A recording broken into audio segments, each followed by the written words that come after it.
Jimmy Kimmel's late-night show was supposed to be gone.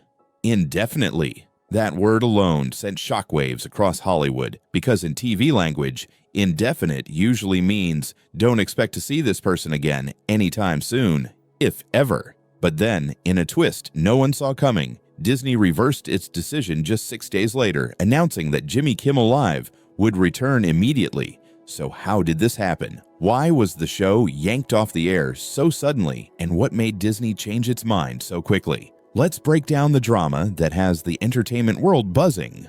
For over 20 years, Jimmy Kimmel has been one of the familiar faces of late-night television. Whether people loved his comedy or found it polarizing, his presence was consistent. But on September 17th, that consistency shattered. ABC announced that Jimmy Kimmel Live was being pulled indefinitely following comments he made about the assassination of conservative commentator Charlie Kirk. This wasn't just another headline. Indefinite suspensions almost always signal a career-altering scandal. They're rarely lifted in a matter of days, which is why the decision shocked both fans and critics. Some wondered if this was the end of Kimmel's show altogether. But what did he actually say that caused such chaos?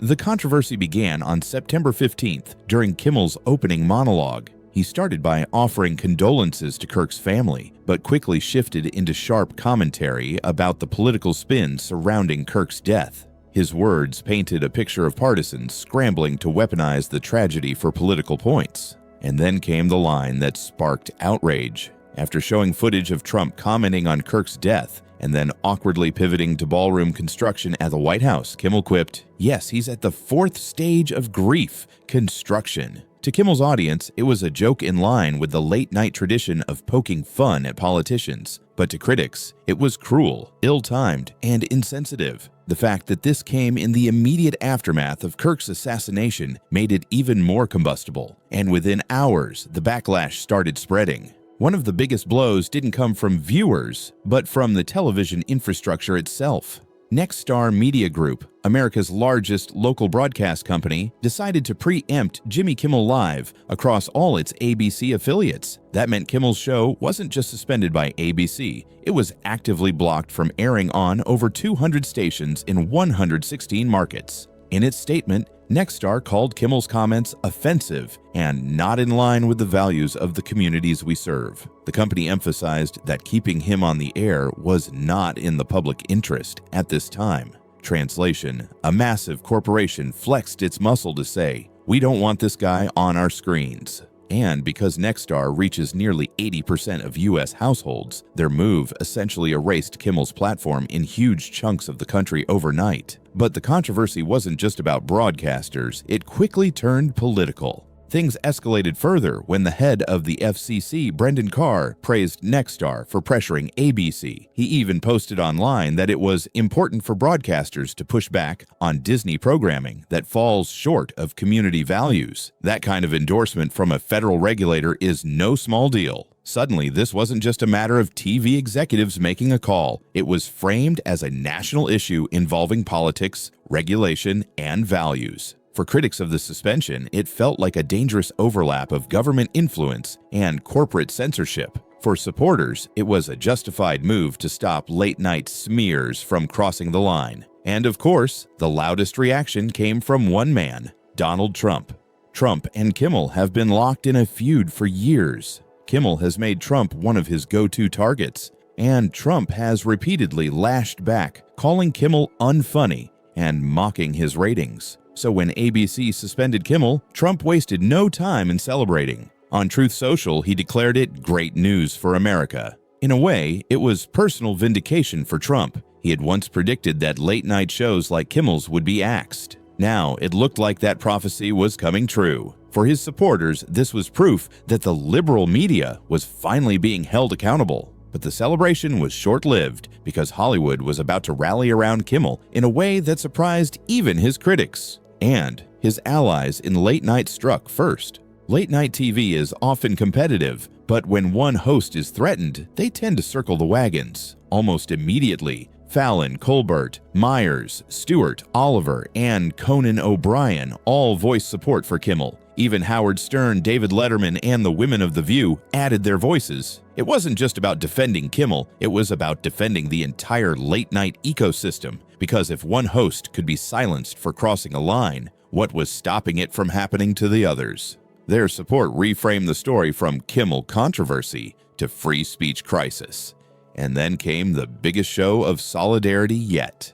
The American Civil Liberties Union organized a letter that quickly turned into a Hollywood flashpoint. Over 400 celebrities signed it, demanding Kimmel's right to free speech be respected, and the list wasn't filled with obscure names. It included A-listers like Jennifer Aniston, Ben Affleck, Tom Hanks, Selena Gomez, Pedro Pascal, Diego Luna, Martin Short, and Meryl Streep. Seeing names like these attached to the cause gave it undeniable star power. Suddenly, the narrative wasn't Kimmel made an insensitive joke. It was the entertainment industry is united against censorship. For Disney, this created a new problem. The company had to balance appeasing political critics with keeping its own star talent from revolting. And that's when Disney made its move. On September 22nd, Disney issued a carefully crafted statement. They said the suspension was never meant to be permanent, but was done to avoid inflaming a tense situation. After thoughtful conversations with Kimmel, they decided he could return immediately.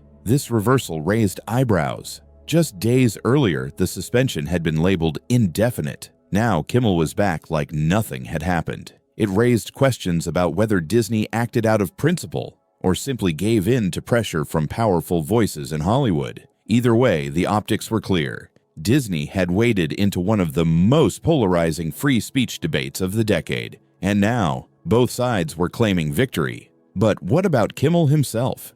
Throughout the drama, Kimmel tried to play a balancing act. On one hand, he offered genuine condolences to Kirk's family, calling the shooting horrible and monstrous. On the other, he didn't back away from his broader criticism of the political climate. This wasn't the first time Kimmel had sparked backlash. His emotional monologues on gun violence and healthcare in past years have often gone viral, with critics accusing him of turning comedy into politics. And here's the twist. Kimmel himself has admitted that his current contract might be his last. Back in February 2024, he hinted that he could step away from late night after it ends in 2025. This suspension and all the baggage that came with it may only push him closer to walking away for good. So what does this mean for the future of late-night TV? Kimmel's return is set, but the fallout is far from over. Will viewers tune in to support him or avoid the show because of the controversy? Will Disney tighten its control behind the scenes?